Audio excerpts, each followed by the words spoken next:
Hello everyone, Harry Baldock here, editor at Total Telecom. In today's world, networks are beginning to change. With 5G, new technologies and applications are being unlocked, offering a wealth of new commercial opportunities for operators. But this also requires a shift in mindset and in business models in order to really capitalize on the technology's potential. Today, I'm delighted to be joined by an expert panel to discuss the concept and implementation of future-oriented target networks. With me today is Dimitris Mavrakis, Senior Research Director at ABI Research, Jennifer Zhang, VP of Global Network Marketing and Solutions Sales Department at Huawei, and Andy Lee, Chief Architect of Network Transformation at Huawei Carrier Business Group.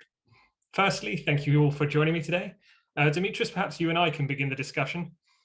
In recent years, it seems that operators more and more must go beyond just connectivity to be really successful. How do you see the industry changing, and what does a future network look like for you? Great to be here to lead this discussion. So if we look, perhaps 2 or 3 years before today, the industry has been focusing on deploying 5G to understand what are the implications of deploying 5G in the consumer domain mostly, and of course discussing enterprise cellular for both 4G and 5G. So this discussion has been continuous throughout the past few years. And if we look at today, we can really say that most the consumer 5G networks are maturing. So in most developed markets, in the Western and Eastern world, we see mature 5G networks, and these networks are now transferring a lot of traffic, in some cases more traffic than 4G. And we also see hundreds of devices supporting 5G and at competitive price points. So now 5G is really adopted by consumers.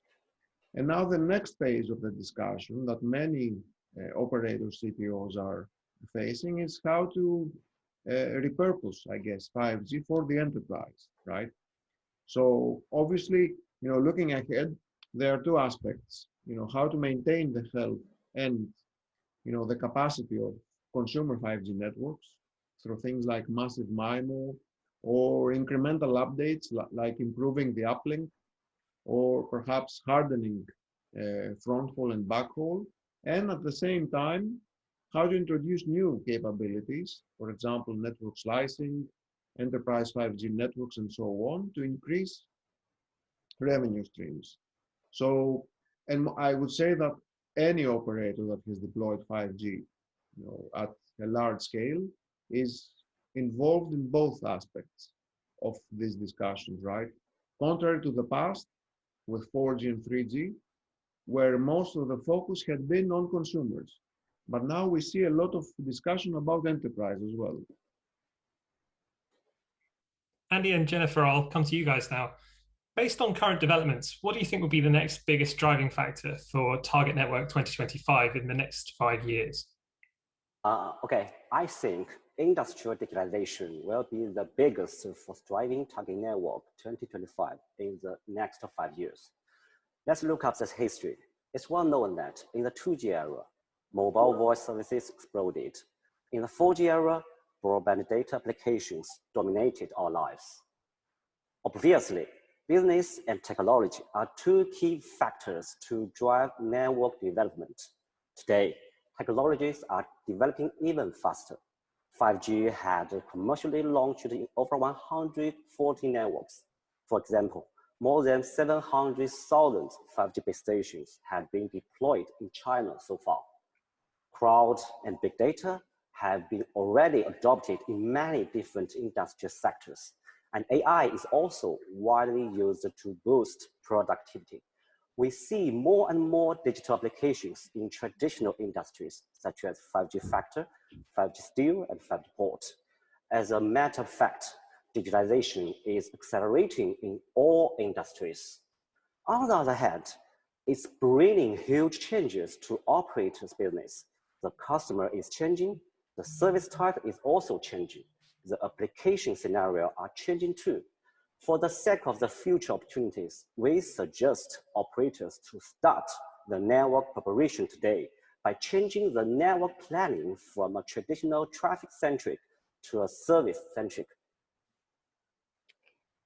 And during the enterprise's digital transformation, changes are taking place on both cloud and network sides. It's reported that by 2025, 93% of enterprise will migrate their business from one public cloud to multiple clouds. And 74% of them will migrate from the private cloud to hybrid cloud. And the enterprise not only focus on the interconnection between the headquarters and branches, but also the multi-cloud connections. And the traditional best effort network have to migrate to the deterministic networks with guaranteed SLA and to ensure the enterprise production system shifting to clouds. It means a large market space open to carriers to fulfill industry's diverse requirements while facing wider competition. In my opinion, the strengths of Carrier compared with OTT vendors and cloud providers are extensive user access capability and the multi-cloud connections, and also strong local service team and trusted brand. The success of Carrier business will depend on their premier service experience and scalable network architectures.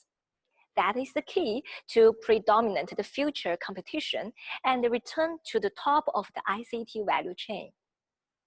As Rome was not built in one day, network transformation cannot be complete overnight. So Carrier must emerge standing in year 2025, then look back at the present, and to balance the technology evolution, time to market, network scale, and the construction cost.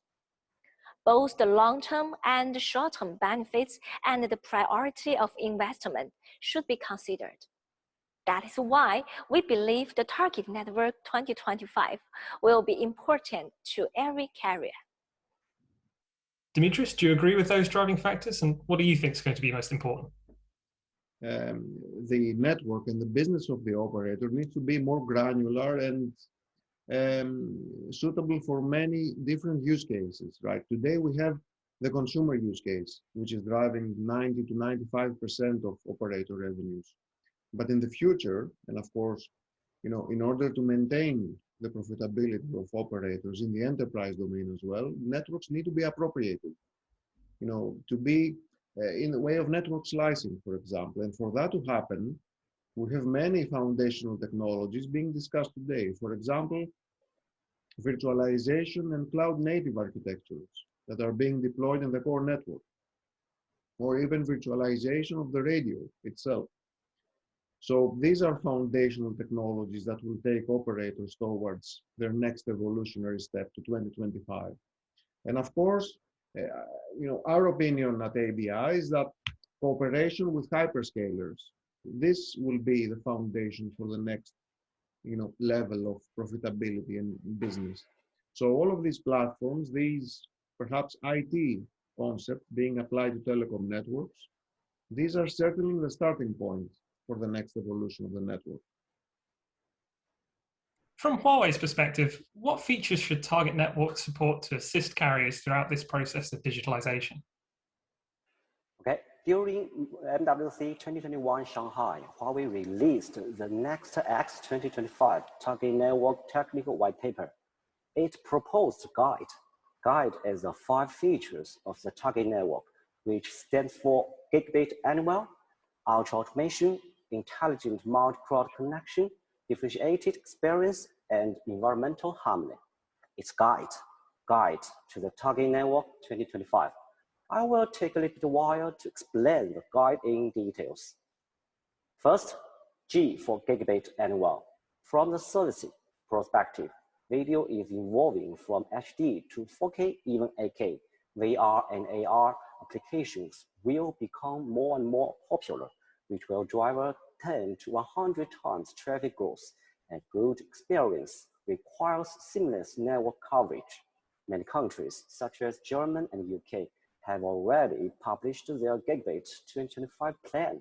We are quite confident that Gigabit anywhere is essential for target network 2025.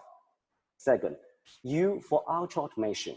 The intelligence has been applied in many industries already. including operators network. For instance, the new sites can be commissioned in the mode of a plug and play. The home user also can optimize their online education services supported by intelligence. In the next years, the scale and complexity of networks, services, and operation will grow greatly. Ultra-automation is a must for target network. Let intelligence handle the complexity, simplify manual operation.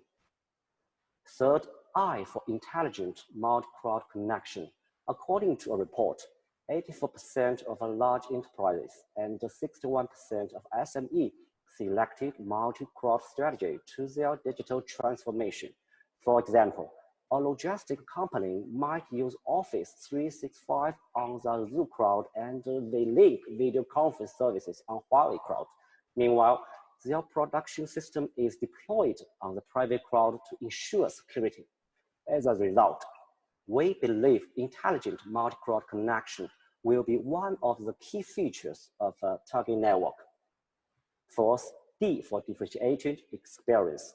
We know that best effort experience supports operators' basic business model, but customers are willing to pay more for better and certain experience.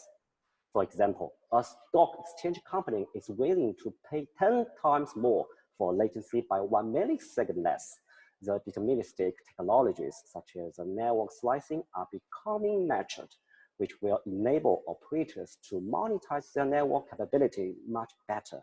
We believe differentiated experience, which includes best effort and deterministic experience, should be one of the key features of a target network.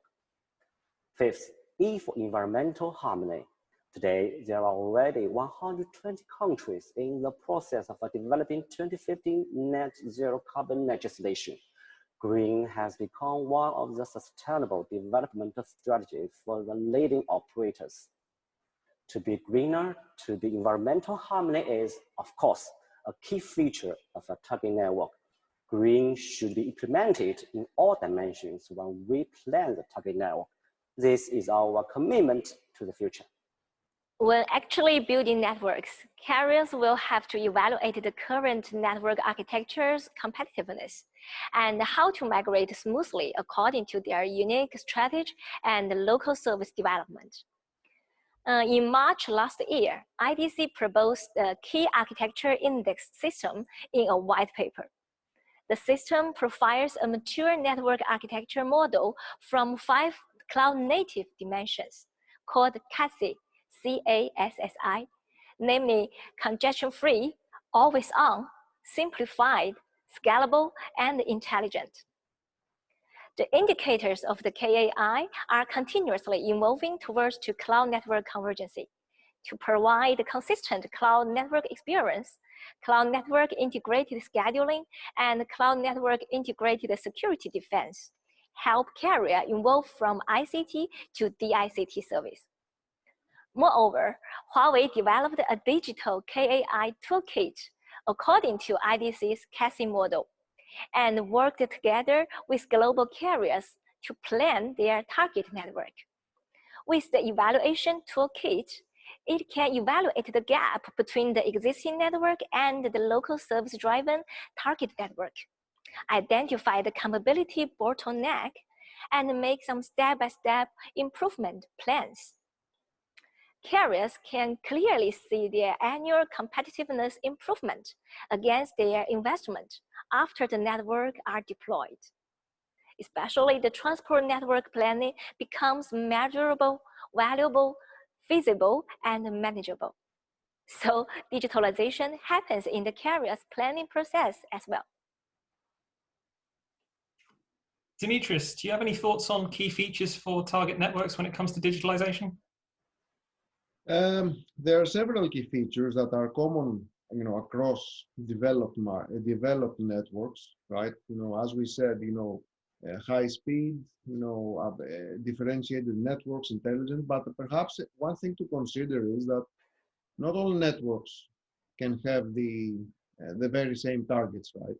Especially when we're considering the digital divide between developed markets and developing markets, right? So if, for example, we consider the markets in North Africa, right, or other African markets, we cannot, discuss a target 2025 network in a similar way that we are discussing, say, for Germany or South Korea. So it's very important to consider market effects and even macroeconomic effects for this target, and perhaps take a step-by-step approach for many of these networks, rather than apply a common approach for a target network across the market. Andy and Jennifer, I'll come to you again now. Have Huawei and global carriers already started to explore future-oriented target network planning? And if so, what is the unique value brought to customers through this process? Since last year, Huawei has worked with leading operators, including China Unicom, China Telecom, China Mobile, Zhang, and AM, together plan and develop the target network 2025. For example, Huawei and China Unicom work together for future-oriented target network planning by upgrading CubeNet 2.0 to CubeNet 3.0. It will support China Unicom build a next-generation digital infrastructure for the future. As a result, on March 23, 2021, China Unicom officially released the CubeNet 3.0 Innovation Technical White Paper and signed a strategic cooperation agreement with Huawei on the same day, focusing on the developing the target network architecture and establishing a long-term strategic partnership in the fields such as ubiquitous ultra broadband, crowd network convergence, all optic-based 5G evolution, deterministic services, and intelligent operation. Dimitris, in terms of unique value from this process, what do you think this process can really add? So this process can certainly add context, for specific markets and help operators in these markets, plan their networks ahead according to market requirements, right? So this is vital. As we said earlier, this is a vital approach, not to overgeneralize and to specify parameters for the network for specific circumstances, right? And we can see that, even in the current, era with, the pandemic and many other restrictions, all of the requirements of, the network and operators are constantly changing. So I think this process is a vital one, especially now these days. What business value and challenges will NetX 2025 bring to carriers? And can you please give us some examples? Let me take intelligent multi-crowd connection as an example. Huawei works with operators such as China Telecom Ningxia and China Unicom Beijing to explore new opportunities and overcome challenges brought by crowd network convergence. In 2020, Huawei and China Telecom Ningxia unveiled the intelligent crowd network solution, which used slicing and SRv6 technology. This solution not only integrated SDN and IPv6, but also have more benefits to industrial customers as below. First, it supports multi-purpose networks. Using the slicing technology, a physical network can be divided into multiple private networks for different industrial customers, such as healthcare, education, and more. These virtual private networks can isolate it from each other. Second, a network can connect to multiple crowds, including the hybrid crowd and OTT crowd. So the flexible multi-crowd services, including one hop to multi-crowd intelligent services path scheduling, can be achieved. Third, crowd and network services are integrated to offer for customers in a unified portal, providing one-stop services for crowd and network. In this way, industrial customers can purchase the crowd network products which they want online. Fourth, virtualized services allow customers to see network resources data anytime, anywhere, including the bandwidth, latency, and even the packet loss. It's very important for industrial customers' experience. For example, if a fault occurs, customer can report the fault and view the troubleshooting progress online in real time. These innovations greatly improve the service level and customer experience. We are glad to see that China Telecom Ningxia had made great achievements over the past years. Outside China, PLDT, the Tier 1 operator in Philippines, has announced the Transport Network Transformation (TNT) strategy in 2019 to build a 5G-ready transport network without the congestion and packet loss in 5G and cloud era. Huawei supported the PLDT to design their target network, and they used the average download rate as the competition index in different regions of the countries, and apply the CASI model to manage the pace of network planning in each area, effectively improving the connectiveness of the network. With the precise planning, the SDN-based optical and IP converged transport network was successfully launched phase 1 in year 2020. And further plans regarding the expansion of the coverage and the capacity is continued in phase 2. Meanwhile, in year 2020, the Philippines government announced the strict lockdown policies in response to the COVID-19. As a result, carriers saw a sharp increase of up to 25% of network traffic in the first week of the lockdown. Thanks to the upgrading of transport networks, PLDT quickly expanded the capacity of the fixed and mobile networks to ensure their user experience. In addition, the network rate of PLDT increased by 2.25 times in the second half of the 2020. It not only provides the better user experience, but also increased the market share of the high-end user base by 12%. So opportunities are always reserved for those who are prepared. That is why next 2025 is so important to carriers. Dimitris, it's clear from what we've heard today that the industry is really going through a period of major change right now, and that Huawei is positioning itself to meet the operators' future connectivity needs. From an analyst's perspective, what would you say have been the key learning points from the discussion today? So what Jennifer mentioned earlier is very interesting, that opportunities present to those who are prepared, right? And the industry at the moment is in this mode, in this preparation mode for what's coming next, right?